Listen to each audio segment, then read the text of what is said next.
भक्तों, ओम नमः शिवाय, श्री शिवाय नमस्तुभ्यम, जय श्री महाकाल। जी हाँ भक्तों, क्या आपका भी जो बच्चा है उसका जो मन है वो पढ़ाई में बिल्कुल भी नहीं लगता। आप लोग बहुत ज़्यादा परेशान हैं उसकी पढ़ाई के लिए कि आखिरकार आपका जो बच्चा है वो पढ़ता क्यों नहीं है। जब भी आप उसको पढ़ाने के लिए बैठाते हो तो इधर उधर के कामों में लग जाएगा, कहीं खेलने चला जाएगा, कहीं घूमने चला जाएगा, लेकिन पढ़ेगा बिल्कुल भी नहीं। आपको भी समझ में नहीं आता कि आखिर ऐसा क्या हो गया जिसके कारण आपका जो बच्चा है वो पढ़ता क्यों नहीं है। जब भी आप कोशिश करते हो कि उसको पढ़ाने के लिए बैठा दें तो कहीं वो कुछ करने लगेगा, कहीं कुछ करने लगेगा, लेकिन पढ़ेगा बिल्कुल भी नहीं। तो आपको परेशान होने की कोई भी आवश्यकता नहीं है। आज मैं आपके लिए एक ऐसा उपाय लेके आया हूँ जिसको करने मात्र से सारी की सारी इच्छा मनोकामना अवश्य रूप से पूरी होगी और आपका जो बच्चा है जिसका मन पढ़ाई में नहीं लगता, अवश्य रूप से उसका बच्चे का जो मन है ना वो पढ़ाई की ओर लगेगा ही लगेगा। क्या करना है, कैसे करना है, पूरा आपको बताने वाला हूँ।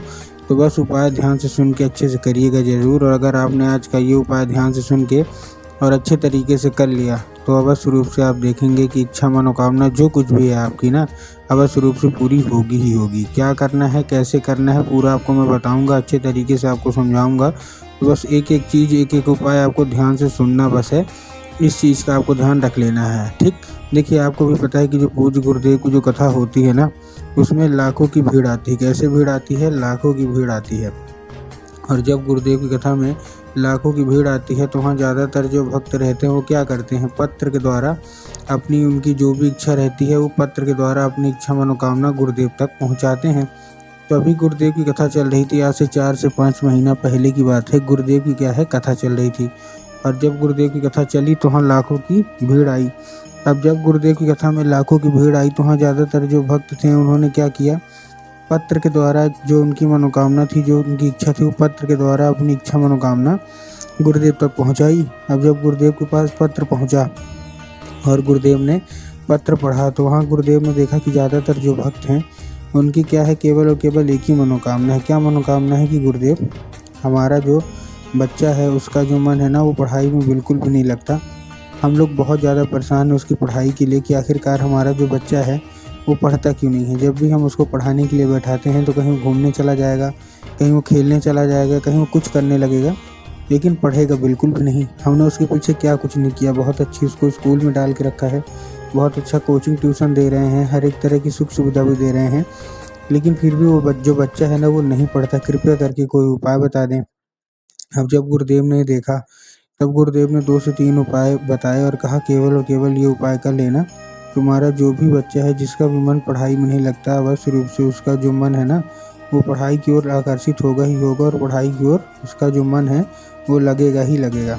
अब जब गुरुदेव ने उपाय बताए तो लोगों ने जा जाके इस उपाय को घर में करना शुरू कर दिया। अब जैसे ही लोगों ने जा जाके इस उपाय को घर में करना शुरू कर दिया, वही लोग गुरुदेव की कथा में मात्र 1 से 1.5 महीने के बाद वापस आए। अब जब वही लोग गुरुदेव की कथा में वापस आए तो उन्होंने एक बार फिर से क्या किया, फिर से एक बार गुरुदेव को पत्र लिखा। लेकिन ये वाला जो पत्र था ये गुरुदेव को धन्यवाद के रूप में पत्र था कि गुरुदेव धन्य हो आपका, आपके द्वारा बताया गया उपाय हमने कर लिया है, हमारी सारी की सारी इच्छा, सारी की सारी जो मनोकामना थी वो पूरी हो गई है और ये केवल और केवल आपके द्वारा बताए गए उपाय के कारण ही हुआ है। आपका कोटि कोटि धन्यवाद।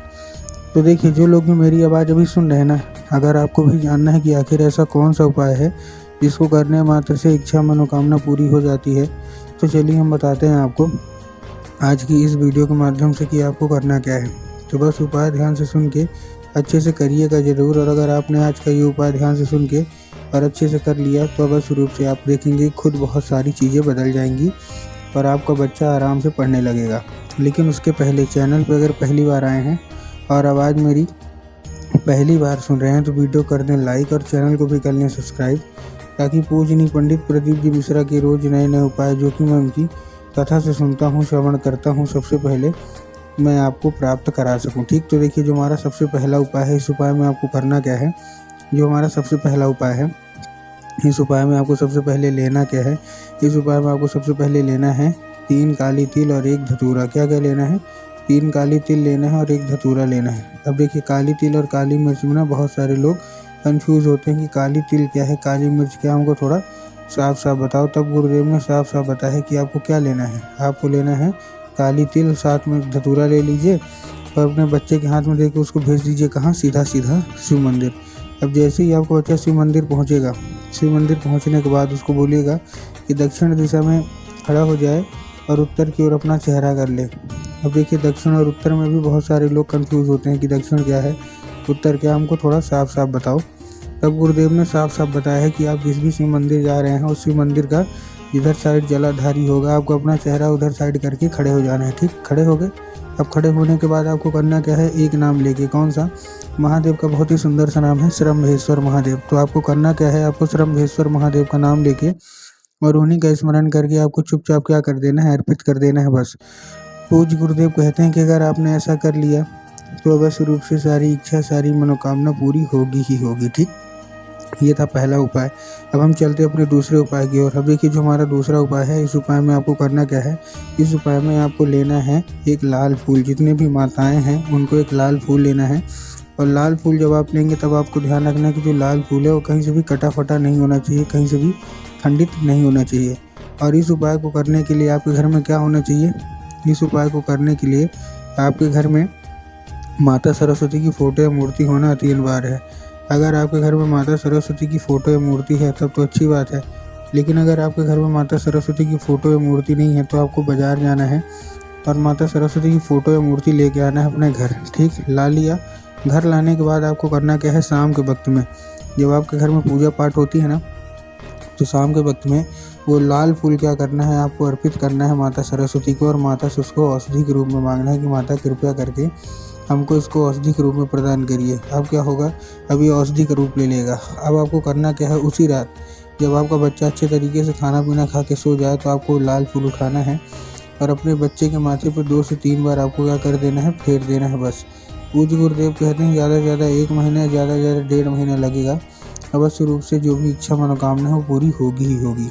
ये था दूसरा उपाय। अब हम चलते हैं अपने तीसरे और आखिरी उपाय की ओर। अब ये देखिए जो हमारा तीसरा और आखिरी उपाय है, इस उपाय में आपको करना क्या है, जो हमारा तीसरा और आखिरी उपाय है, इस उपाय में आपको लेना क्या है, इस उपाय में केवल और केवल आपको जो लेना है वो है एक पान का पत्ता और पान के पत्ते के ऊपर आपको शहद का लेपन कर देना है। तो पान का पत्ता लिया, पान के पत्ते के ऊपर आपने शहद का लेपन कर दिया। अब शहद का लेपन करने के बाद आपको देखिए करना क्या है, अपने बच्चे के हाथ में देखिए उसको भेजिए कहाँ, सीधा सीधा शिव मंदिर। अब जैसे ही आपका बच्चा शिव मंदिर पहुंचेगा आपके दिमाग में आकर जाएंगे बाबा भोलेनाथ के ऊपर अर्पित कर देंगे, जो कि पूर्णतः गलत है। आपको बाबा भोलेनाथ के ऊपर अर्पित नहीं करना, आपको कहाँ अर्पित करना है, आपको अर्पित करना है माता सूख सुंदरी के ऊपर।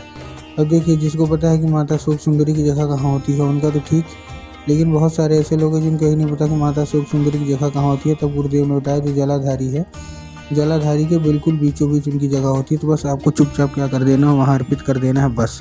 1 से 1.5 महीना करके देखिए सारी इच्छा मनोकामना पूरी होगी।